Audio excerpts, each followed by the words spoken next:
The annual Mitchell family reunion at Lake Tahoe was supposed to be a celebration, but 72-year-old Douglas Mitchell discovered it was actually a murder plot. His son Kevin and nephew Brian thought the elderly patriarch was sleeping when they discussed how to make his accident look natural. Doug heard every word, and his response would destroy the family forever. This is the story of how a family gathering became a murder conspiracy, and how a grandfather's sharp hearing saved his life while exposing the greed that had corrupted his loved ones. Before we continue, please subscribe to the channel and let us know where you're listening from in the comments. You'll want to hear every shocking detail of this family betrayal story. Douglas Mitchell had built his wealth the hard way. Starting with a small electrical contracting business in 1975, he had expanded Mitchell Electric into one of California's largest commercial electrical companies. When he sold the business in 2018 at age 66, the sale netted him $6.2 million, which he had carefully invested to reach $8.2 million by 2024. Doug had always been generous with his family. He had paid for his son Kevin's college education, helped him buy his first house, and provided financial support during Kevin's various career struggles. Doug had also helped his nephew Brian through several financial crises, including paying off gambling debts and business failures.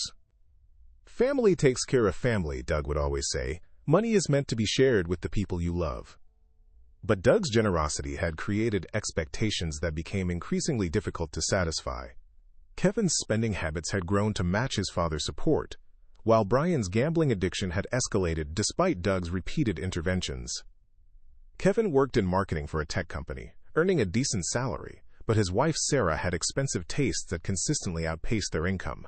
They lived in a $800,000 house in San Jose with a $600,000 mortgage, drove luxury cars with substantial payments, and maintained a lifestyle that required constant financial assistance from Doug. Brian had started 3 different businesses with Doug's financial backing, all of which had failed. His current debt problems included $150,000 in gambling losses and a failed restaurant investment that had cost Doug another $200,000. Despite these ongoing financial drains, Doug continued supporting his family because he believed in their potential and wanted to maintain family unity, but he had begun to notice concerning changes in how Kevin and Brian spoke about his wealth. "Dad's sitting on all that money while we're struggling," Kevin had complained to Sarah, not knowing Doug was within hearing range. "He could solve all our problems and not even miss the money." Brian's comments were even more direct. "Uncle Doug's got millions just sitting in investments while I'm about to lose my house. Family should take care of family, right?" These conversations troubled Doug, but he attributed them to financial stress rather than genuine malice.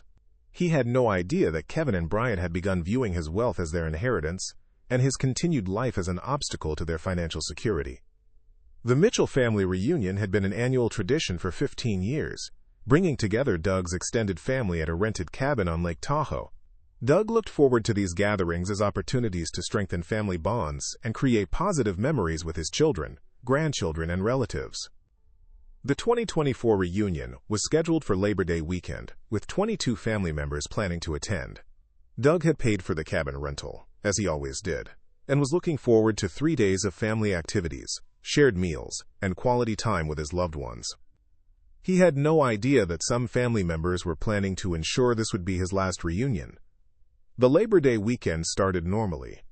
Doug drove up to Lake Tahoe on Friday afternoon, arriving at the large rental cabin that had become the traditional gathering place for the Mitchell family reunion.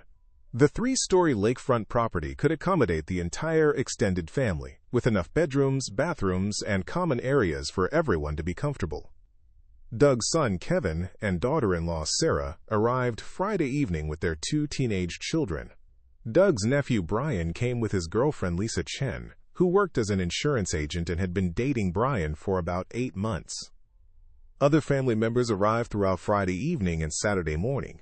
Doug's brother Robert with his wife, various cousins, nieces, nephews, and their children. The atmosphere was festive and warm, with everyone excited about the weekend's planned activities. Doug noticed that Kevin seemed unusually attentive, offering to help with luggage, asking about Doug's comfort, and ensuring he had everything he needed. Brian was also more solicitous than usual, bringing Doug drinks and engaging him in conversations about his health and well-being. "Dad, you're looking great," Kevin said Saturday morning over breakfast. "How are you feeling? Any health issues we should know about?" "I'm fine, Kevin." "Why do you ask?" "Just want to make sure you're taking care of yourself. At your age, things can change quickly." Doug found the conversation odd. At 72, he was in excellent health for his age.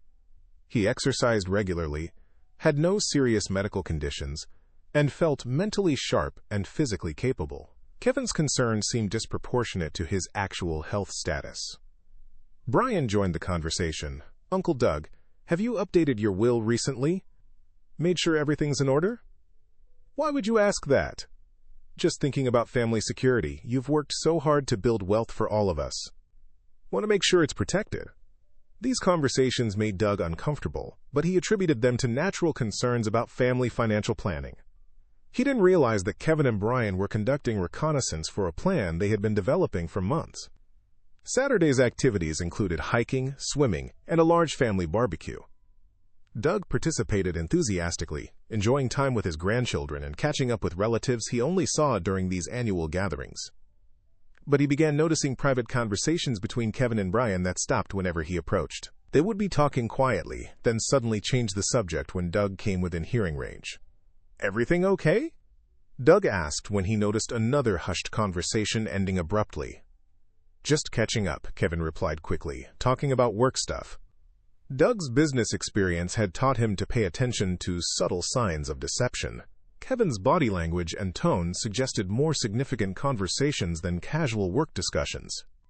That evening, after the family barbecue, Doug decided to retire early to his bedroom on the cabin's second floor. He was tired from the day's activities and wanted to rest before Sunday's planned boat trip on the lake. But as he settled into bed, he could hear voices from the deck below his window.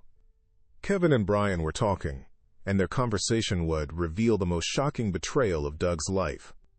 Doug's hearing had declined somewhat with age, which was why he wore hearing aids.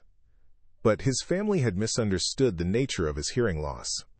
He had difficulty with background noise and multiple conversations, but he could hear clearly when he focused on a single conversation, especially when people were speaking directly below his window. Kevin and Brian thought Doug was asleep and that his hearing problems would prevent him from understanding their conversation. They were wrong on both counts. Lisa confirmed the policy details. Brian was saying, $2 million, accidental death pays double. Doug's blood froze. They were discussing his life insurance policy. $4 million total if it looks like an accident, Kevin replied. The lake makes it perfect. Elderly man loses his balance, hits his head, drowns. Happens all the time. What about the other family members? They'll be devastated, but they won't suspect anything. We've been setting up the narrative for months. Dad's getting older. Maybe not as steady as he used to be. Concerned about his safety.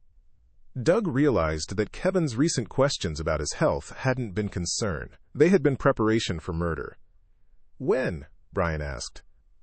"Tomorrow during the boat trip, we take the pontoon boat out to the middle of the lake. Dad has an accident, falls overboard, hits his head on the boat. We try to save him, but it's too late." "What about witnesses?" "That's the beauty of it. We'll make sure the other family members are back at the cabin. Just us and Dad on the boat. 2 grieving family members who tried desperately to save him." Doug's hands were shaking as he listened to his son and nephew plan his murder with methodical precision.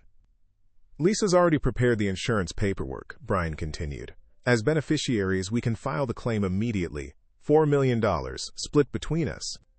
"Split how?" 60-40. I'm taking the bigger risk by being the one who actually... Brian didn't finish the sentence, but Doug understood. "Fine," Kevin agreed. "But we stick to the story. Tragic accident, everything possible was done to save him, family devastated by the loss."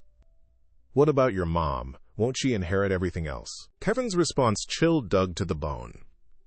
"Mom died 3 years ago, remember? Dad never remarried. According to his will, everything goes to me as his only child. $8.2 million plus the $4 million insurance. $12 million total, not bad for a day's work." They were discussing his murder as casually as a business transaction. "One more thing," Kevin added. "We need to make sure Dad doesn't suspect anything tomorrow. Act normal, loving family members who want to spend quality time with him on the lake." "No problem." I've been practicing the grieving nephew routine. Doug heard footsteps as Kevin and Brian walked back toward the cabin. He lay in bed, his heart pounding, trying to process what he had just learned. His son and nephew were planning to murder him the next day for his life insurance money. They had been preparing for months, involving Brian's girlfriend in the insurance fraud, and developing a detailed plan to make his death look accidental. The family reunion that Doug had thought was about love and togetherness was actually a cover for premeditated murder. Doug had to decide, should he confront them directly, call the police, try to escape, or let them reveal more of their plan while gathering evidence of their conspiracy? His business instincts told him that evidence was crucial. Without proof, it would be his word against theirs, and they could claim he had misunderstood or imagined the conversation. Doug needed to document their plan and gather irrefutable evidence of their intent to commit murder. Doug spent a sleepless night planning his response to Kevin and Brian's murder conspiracy. His business experience had taught him the importance of documentation and evidence when dealing with serious problems. By morning, Doug had developed a strategy. He would pretend to be unaware of their plan, while secretly recording their conversations and gathering evidence of their intent to commit murder. Doug had brought his smartphone, which had high-quality recording capabilities. He also had a small digital recorder that he sometimes used for business notes. These devices would allow him to document Kevin and Brian's conspiracy while appearing to be a normal family gathering. Sunday morning breakfast proceeded normally, with the entire family discussing the day's planned activities. Kevin suggested the boat trip enthusiastically. "Dad, how about we take the pontoon boat out this afternoon? Just the three of us, you, me, and Brian. Some quality time on the lake." "That sounds wonderful," Doug replied, forcing himself to sound enthusiastic while knowing they were planning his murder. "The rest of the family can stay here and relax," Brian added, "give you a break from all the chaos." Doug noticed Lisa Chen watching the conversation intently. As an insurance agent, she would know exactly how to expedite a life insurance claim and ensure maximum payout. During the morning, Doug found opportunities to activate his recording devices when Kevin and Brian had private conversations. He pretended to be napping on the cabin's deck while they discussed final details of their plan. "Remember, we need to make it look like he fell backward," Kevin was telling Brian. "Hit his head on the boat's edge, then went into the water unconscious." "What if he can swim?" "He's 72 years old. Even if he's conscious, the cold water and shock will disorient him. Plus, we'll be there to help if necessary." The casual way they discussed drowning their own family member was horrifying, but Doug forced himself to keep recording. "Lisa confirmed she can expedite the claim processing," Brian continued. "Accidental death investigations are usually routine if the circumstances are clear." "Good. I need that money fast. Sarah's been pressuring me about the house payments, and I've got credit card debt she doesn't know about." Doug realized that Kevin's financial problems were more serious than he had known. His son wasn't just greedy, he was desperate. "After this is over, you might want to play the grieving son for a while," Brian suggested. "Don't start spending money too obviously." "I know how to handle it. I've been thinking about this for months." Months. Kevin had been planning Doug's murder for months, probably since learning the full extent of Doug's wealth and life insurance coverage. Doug continued recording throughout the morning, capturing multiple conversations that proved premeditation and conspiracy. By lunchtime, he had over 2 hours of recorded evidence that would convince any jury of their intent to commit murder. But Doug also realized that he was in immediate danger. Kevin and Brian were committed to their plan, and they would likely attempt to kill him during the afternoon boat trip, regardless of his precautions. Doug needed to contact law enforcement, but he was in a remote location with limited cell phone coverage and surrounded by family members who might inadvertently alert Kevin and Brian to his suspicions. He decided to use the boat trip itself as the final evidence-gathering opportunity while having a backup plan for his survival. Doug excused himself after lunch, claiming he needed to rest before the boat trip. Actually, he used the time to call 911 from his cell phone, which had weak but functional coverage from his second-floor bedroom. 911, what's your emergency? This is Douglas Mitchell. I'm at Lake Tahoe, and I need to report a planned murder. My own murder. The dispatcher initially seemed confused, but Doug quickly explained the situation. He had recorded evidence of his son and nephew planning to kill him during a boat trip for insurance money. Sir, are you in immediate danger? Yes. They're planning to kill me this afternoon. I have recorded proof of their conspiracy. We're dispatching officers to your location. Can you stay safe until they arrive? I'll try. But they're expecting me to go on this boat trip, and if I refuse, they might become suspicious and change their plan. The dispatcher advised Doug to avoid the boat trip if possible, and to stay in public areas with other family members until police arrived. But Doug had a different idea. His business career had taught him that sometimes the best defense was to control the situation rather than avoid it. Doug had noticed that the pontoon boat was equipped with a GPS tracking system and an emergency radio. If he could activate the GPS tracking and keep the radio accessible, law enforcement could monitor the boat's location and respond if needed. More importantly, Doug realized that he could use the boat trip to gather the final evidence of Kevin and Brian's intent to commit murder. With proper precautions, he could let them reveal their full plan, while ensuring his own survival. Doug prepared for the boat trip by hiding his recording devices, ensuring his phone was fully charged, and wearing a life jacket that he claimed was necessary due to his age and swimming limitations. "Dad, you don't need the life jacket," Kevin protested. "We're all strong swimmers, and it's not that deep." "At my age, I'm not taking any chances," Doug replied, knowing the life jacket would make it much more difficult for them to drown him. The boat trip began normally, with Kevin operating the pontoon boat while Doug and Brian enjoyed the scenic lake views. Other family members waved from the cabin's deck as they headed toward the middle of the lake. But as they moved farther from shore, Doug could sense the change in atmosphere. Kevin and Brian became more focused, and their casual conversation took on an undercurrent of tension. "This is a beautiful spot," Brian said when they reached a location about half a mile from shore. "Nice and private." Doug realized they had reached the location where they planned to kill him. "Dad, why don't you move to the back of the boat?" Kevin suggested. "Better view of the mountains from there." Doug knew this was the setup for his accident. They wanted him positioned where he could fall backward into the water. "Actually, I'm comfortable right here," Doug replied, staying in the middle of the boat where it would be more difficult for them to push him overboard. Kevin and Brian exchanged glances. Their plan required Doug to be in a specific position, and he wasn't cooperating. "Come on, Dad, just for a few minutes. Brian wants to get some photos of you with the mountains in the background." Doug pretended to consider this, then slowly moved toward the back of the boat while secretly activating his final recording device. What happened next would provide the conclusive evidence of Kevin and Brian's intent to commit murder. As Doug positioned himself at the back of the pontoon boat, Kevin and Brian moved closer under the pretense of taking photographs. Doug's recording device captured their entire conversation and the subsequent murder attempt. "Dad, lean back a little," Kevin directed. "I want to get the whole mountain range in the shot." Doug complied, but he kept his hands firmly gripped on the boat's railing and maintained his balance carefully. "A little more," Brian urged. "Just lean back toward the water." Doug could see Kevin moving behind him, preparing to push him overboard. This was the moment they had planned for months. "You know, Dad," Kevin said, his voice taking on a strange tone, "I've been thinking about your life insurance policy." "What about it?" $4 million if you die accidentally. That's a lot of money." Doug felt Brian's hands on his shoulders, ostensibly for the photograph but actually positioning him for the push. "It would solve a lot of problems," Kevin continued. "Sarah's spending, my debts, Brian's gambling losses." "Kevin, what are you talking about?" "I'm talking about an old man who has an accident on a boat trip. Falls overboard, hits his head, drowns in the lake.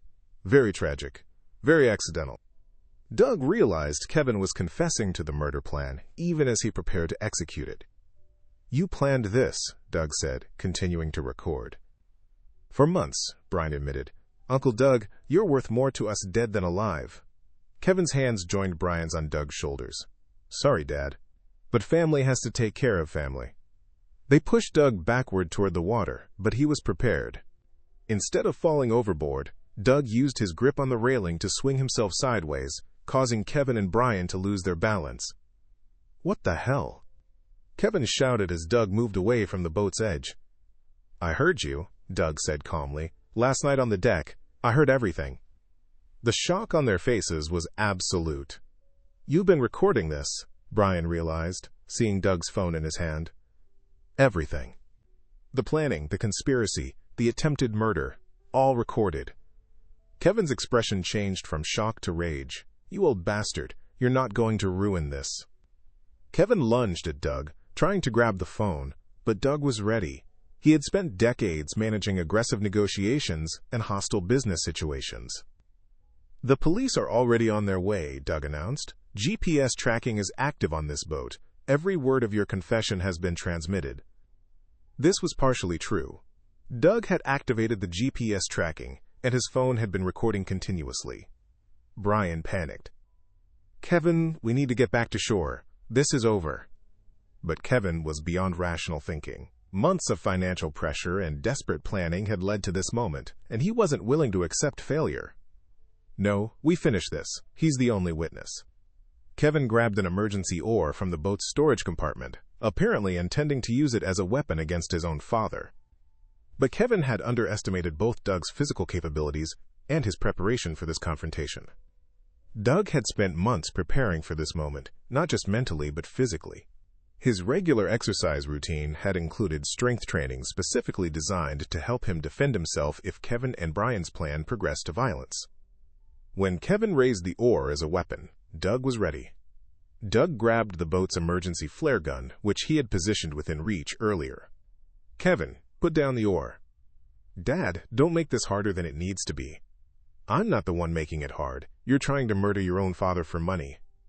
Brian tried to circle behind Doug, but the pontoon boat's limited space made their positioning awkward and gave Doug tactical advantages. "Both of you sit down," Doug commanded, keeping the flare gun pointed toward them. "We're going back to shore." "You won't shoot your own son," Kevin said, but his voice lacked confidence. "You were going to murder your own father," Doug replied. "Family loyalty apparently doesn't mean much to you." Doug moved toward the boat's controls, keeping the flare gun trained on Kevin and Brian. His plan was to drive the boat back to shore while continuing to record their conversation and admissions. But as Doug reached for the boat's ignition, Kevin made a desperate lunge, trying to knock the flare gun from Doug's hands. The struggle that followed was brief but intense. Kevin and Brian had youth and desperation on their side, but Doug had preparation and righteous anger. During the struggle, Kevin's phone fell out of his pocket, and Doug could see that it had been recording as well. Kevin had been documenting the murder for his own purposes, probably to ensure he could control the narrative about Doug's accidental death. "You were recording too," Doug realized. "Evidence that you attacked us," Kevin gasped, still struggling for control of the flare gun. "Self-defense." But Kevin's explanation revealed the final piece of their plan. They intended to claim that Doug had become violent and dangerous, requiring them to defend themselves. His death would be justified as necessary family protection, rather than murder for money. The struggle ended when Doug fired the flare gun into the air, creating a bright signal that would attract attention from other boats and shore observers. The sudden noise and flash startled Kevin and Brian enough for Doug to regain full control of the situation. "Sit down," Doug ordered. "We're going back to shore, and you're going to explain everything to the police." As Doug started the boat's engine and began driving back toward the cabin, he could see other boats on the lake converging on their location, drawn by the emergency flare. Kevin and Brian sat in defeated silence, realizing that their months of planning had not only failed, but had provided law enforcement with comprehensive evidence of conspiracy to commit murder. "Dad, we can work this out," Kevin said weakly. "Family problems should stay in the family." "You stopped being family when you decided to murder me," Doug replied. As Doug drove the pontoon boat back toward the Mitchell family cabin, he could see police vehicles and emergency responders gathering on the shore. The 911 call he had placed earlier, combined with the emergency flare signal, had triggered a comprehensive law enforcement response. Other family members were gathered on the cabin's deck, looking confused and concerned about the police presence and the emergency flare they had seen over the lake. Doug's boat was met at the dock by sheriff's deputies and Nevada State Police investigators. The Lake Tahoe area fell under multiple jurisdictions, but Doug's 911 call had been routed to the appropriate authorities. "Mr. Mitchell?" Detective Sarah Rodriguez approached as Doug tied up the boat. "We received your call about a planned murder." "Detective, I have everything recorded," Doug said, holding up his phone and the digital recorder. "Conspiracy, confession, attempted murder, all documented." Kevin and Brian were taken into custody immediately, while Doug provided investigators with a preliminary account of the murder plot and the evidence he had gathered. The other family members watched in shock as Kevin and Brian were handcuffed and placed in separate police vehicles. Doug's brother Robert approached him with confusion and concern. "Doug, what's happening? Why are Kevin and Brian being arrested?" "They were planning to kill me," Doug said simply, "for the life insurance money." The family's reaction was a mixture of disbelief, horror, and confusion. Some family members initially assumed there had been a misunderstanding, or that Doug had misinterpreted innocent conversations. But as Detective Rodriguez began interviewing family members and reviewing Doug's recorded evidence, the scope and seriousness of the conspiracy became clear. Lisa Chen, Brian's girlfriend, was also taken into custody after investigators discovered her role in preparing fraudulent insurance documentation. Her professional expertise as an insurance agent had been crucial to Kevin and Brian's belief that they could successfully collect life insurance money from Doug's murder. "Mr. Mitchell, this is some of the most comprehensive evidence of conspiracy to commit murder that I've ever seen," Detective Rodriguez told Doug. "Your recordings document not just the intent, but the detailed planning and preparation." Doug's methodical approach to evidence gathering had created a prosecutor's dream case. The recordings included multiple conversations showing premeditation over several months, detailed discussions of the murder method and location, confessions of financial motives, admissions of insurance fraud planning, Kevin's attempted confession during the actual murder attempt. The investigation also revealed that Kevin and Brian had researched similar accidental deaths and had studied Doug's life insurance policy terms to maximize their payout. "This wasn't a spontaneous crime of passion," Detective Rodriguez explained. "This was a carefully planned murder for financial gain, involving multiple conspirators and extensive preparation." The family reunion that was supposed to strengthen family bonds had instead exposed the greed and betrayal that had corrupted Doug's closest relatives. As news of Kevin and Brian's arrest spread through the extended Mitchell family, the shock and disbelief gave way to harder questions about family dynamics and the warning signs that everyone had missed. Doug's brother Robert was devastated to learn that his son Brian had been planning to murder his uncle for money. "I knew Brian had gambling problems, but I never imagined he was capable of this." Other family members began recalling conversations and behaviors that, in retrospect, suggested Kevin and Brian's financial desperation and their growing resentment of Doug's wealth. "Kevin was always complaining about money," Doug's cousin Margaret remembered, "but I thought it was just normal financial stress, not murder planning." The investigation revealed that Kevin's financial problems were more severe than anyone had realized. He owed $75,000 in credit card debt, was behind on his mortgage payments, and had borrowed money from multiple sources without telling his wife Sarah. Brian's gambling addiction had escalated to the point where he owed money to illegal bookmakers and faced potential violence if he didn't pay his debts quickly. "They saw Doug's wealth as the solution to all their problems," Detective Rodriguez explained. "Rather than asking for help or addressing their issues responsibly, they decided murder was easier." The family struggled to understand how the reunion tradition they had treasured for 15 years had become the setting for such a horrific betrayal. Doug found himself in the position of having to comfort other family members who were traumatized by Kevin and Brian's actions, even though he was the primary victim of their conspiracy. "I keep thinking about all the times Doug helped Kevin financially," Sarah said through tears. "How could Kevin plan to murder his own father after everything Doug had done for him?" Doug's generosity over the years had been substantial. Conservative estimates suggested he had given Kevin over $400,000 in direct financial support, house down payment assistance, and debt forgiveness over the past decade. Brian had received similar support, with Doug providing approximately $350,000 in business investments, gambling debt payments, and emergency financial assistance. $750,000 in help over the years, Doug told Detective Rodriguez, and their response was to plan my murder for $4 million more. The investigation also revealed that Kevin and Brian had discussed what to do with the other family members who might inherit portions of Doug's estate. Their conversation suggested they might have planned additional accidents to ensure they received the maximum inheritance. "This could have been much worse," Detective Rodriguez warned. "Family mass murders for inheritance money are more common than people realize." The criminal charges against Kevin, Brian, and Lisa Chen were comprehensive and severe. Federal authorities became involved because the conspiracy crossed state lines, and involved insurance fraud, which falls under federal jurisdiction. Kevin Mitchell was charged with conspiracy to commit murder in the first degree, attempted murder, insurance fraud, conspiracy, elder abuse. Brian Mitchell faced similar charges: conspiracy to commit murder in the first degree, attempted murder, insurance fraud, conspiracy, elder abuse. Lisa Chen was charged with conspiracy to commit murder accessory, professional misconduct.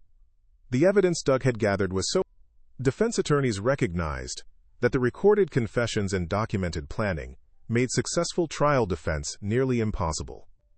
Your father's methodical approach to evidence gathering eliminated any reasonable doubt about intent and premeditation, Kevin's defense attorney told him. The recordings are devastating. Doug was asked to provide victim impact statements for all three defendants. His statements focus not just on the attempted murder, but on the broader betrayal of family trust and the destruction of family relationships. Kevin wasn't just planning to kill me, Doug wrote. He was planning to destroy our entire family's sense of security and trust. The ripple effects of his actions will affect every family gathering, every family relationship for generations. The plea negotiations resulted in substantial prison sentences.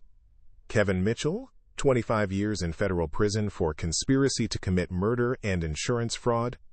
Brian Mitchell, 20 years in federal prison for conspiracy to commit murder and elder abuse.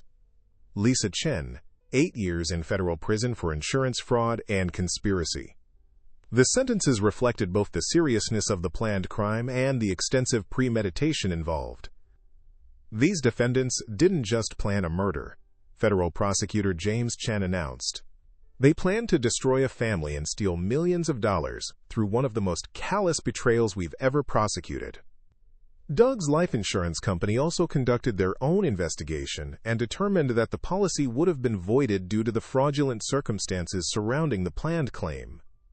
Following Kevin and Brian's conviction, Doug faced the difficult task of revising his estate planning and inheritance arrangements. Kevin's conviction eliminated him from inheriting Doug's estate, but Doug also had to consider the broader implications for family financial support. Doug worked with estate planning attorneys to create new arrangements that would provide for deserving family members while protecting against future manipulation or exploitation. I still believe in supporting family, Doug told his attorney, but I've learned that unconditional financial support can create dangerous expectations. Doug's new estate plan included trust funds for his grandchildren's education, managed by independent trustees, charitable donations to organizations focused on elder abuse prevention, financial support for family members who demonstrated responsibility and integrity, specific provisions preventing inheritance by anyone convicted of crimes against family members. Doug also established a foundation focused on preventing elder abuse and supporting victims of family financial crimes. Kevin and Brian's actions taught me that wealth can bring out the worst in people, Doug explained, but it can also be used to protect others from similar betrayals. The Mitchell Family Foundation became Doug's primary focus for the remainder of his life, using his business experience and personal story to educate elderly Americans about the warning signs of family financial abuse. Doug's story became a case study used by law enforcement agencies, social services organizations, and elder abuse prevention programs across the United States. Douglas Mitchell's experience demonstrates that even successful, intelligent elderly individuals can become targets of sophisticated family betrayal, said Elder Abuse Prevention Coordinator Janet Williams. His systematic approach to gathering evidence probably saved his life, and certainly helped prosecute a dangerous criminal conspiracy. 2 years after the Lake Tahoe murder plot, Doug continued working through the emotional trauma of his son's betrayal while building new, healthier family relationships with the relatives who had remained loyal and supportive. Doug's brother Robert had been devastated by his son Brian's actions but had worked to maintain his relationship with Doug despite the family tragedy. "We can't let Kevin and Brian's evil destroy the rest of our family," Robert told Doug. "Some family bonds are stronger than betrayal." Doug agreed, but he also recognized that family relationships moving forward would need to be built on honest communication and mutual respect, rather than unconditional financial support. Doug's grandchildren, Kevin's teenage children, were perhaps the most affected by their father's conviction. Doug worked with family counselors to maintain relationships with his grandchildren, while helping them understand their father's choices. Grandpa Doug didn't send Dad to prison, Doug told his granddaughter Emma. Dad's choices sent him to prison. My job is to make sure you understand the difference between right and wrong so you never make similar choices. Doug's approach to family rebuilding focused on education, communication, and character development rather than financial support and material generosity. The annual Mitchell family reunion continued, but in a different format. Instead of gathering at remote locations, the family now met at Doug's home in California, where security and safety could be better controlled. We're still family, Doug would tell relatives, but we're a family that's learned the importance of honesty, integrity, and respect for each other's safety. Doug's experience had also changed his approach to friendships and community relationships. He became much more involved in his local community and developed stronger relationships with neighbors and fellow retirees. Isolation made me vulnerable to Kevin and Brian's manipulation, Doug reflected. Community connections provide protection and perspective that family relationships alone can't guarantee. Doug's story was featured in documentaries about elder abuse, and he frequently spoke at conferences and seminars about family financial security and the warning signs of inheritance-motivated violence. My case wasn't unique except for the evidence I was able to gather, Doug would tell audiences.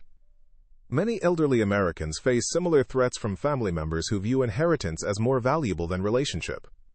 As Doug approached his 75th birthday, 3 years after the Lake Tahoe murder plot, he reflected on how the experience had fundamentally changed his understanding of family, wealth, and personal security. The Mitchell Family Foundation had grown into a significant organization providing education, legal assistance, and financial support to elderly victims of family abuse. Doug's business skills and personal experience had created one of the most effective elder abuse prevention programs in the United States. Douglas Mitchell's foundation has probably prevented hundreds of similar crimes, said FBI Elder Abuse Prevention Coordinator Sarah Kim. His systematic approach to documentation and evidence gathering has become a model for elderly Americans facing family financial threats. Doug's educational seminars were consistently overbooked. His presentation combined personal experience with practical advice, teaching elderly Americans how to recognize manipulation tactics and protect themselves from family-based financial crimes. Trust but verify became Doug's signature message. Family relationships should be built on love and respect, not financial dependency and exploitation. Doug's most popular seminar was titled The Warning Signs of Family Financial Abuse, where he taught participants to recognize the subtle indicators that family members might be planning financial exploitation or worse. The warning signs Doug identified included unusual interest in wills, insurance policies, and financial accounts, pressure to sign legal documents without adequate review time, isolation tactics that separate elderly individuals from friends and community, gradual assumption of financial responsibilities and decision-making authority, conversations about the burden of caring for elderly family members. Kevin and Brian displayed every one of these warning signs. Doug would explain, I missed them because I wanted to believe their interest was genuine concern rather than financial planning. Doug's work attracted national attention when he testified before a congressional subcommittee on elder abuse prevention. His testimony provided lawmakers with practical recommendations for strengthening legal protections and improving law enforcement response to family-based financial crimes. Family members are responsible for the majority of financial crimes against elderly Americans, Doug told Congress. Traditional stranger danger education doesn't address the most common threats elderly people actually face. Doug's congressional testimony contributed to federal legislation requiring enhanced training for law enforcement officers investigating elder abuse cases and mandatory reporting requirements for financial institutions that detect suspicious activity in elderly customers' accounts. The Mitchell Act established federal standards for investigating family-based financial crimes and created funding for prevention education programs based on Doug's systematic approach to threat detection and evidence gathering. Kevin remained in federal prison, with 22 years remaining on his sentence. He had never contacted Doug to apologize or express remorse for the murder conspiracy. Doug had accepted that Kevin would never acknowledge the magnitude of his betrayal. I don't expect Kevin to change, Doug said. But I've changed how I approach family relationships and personal security. That's something I can control. Brian had attempted to contact Doug several times from prison, claiming he wanted to apologize and asking for financial support for his legal appeals. Doug had declined all contact. "Forgiveness doesn't require me to enable continued manipulation," Doug explained. Brian's requests for money from prison prove he still doesn't understand that his actions have consequences. Lisa Chen had been released after serving 6 years of her 8-year sentence. Her insurance license had been permanently revoked, and she faced ongoing civil liability for her role in the conspiracy.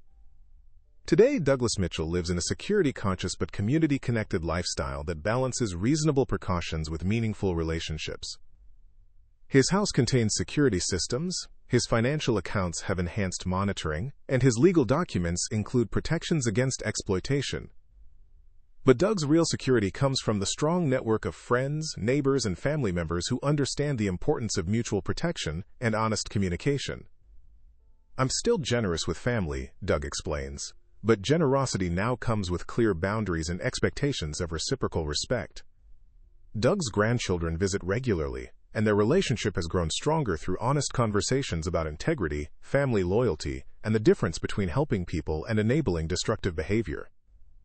The Mitchell Family Foundation continues growing, providing practical assistance to elderly Americans facing family financial threats. The foundation has helped recover over $15 million in stolen assets and has provided legal assistance to hundreds of elder abuse victims.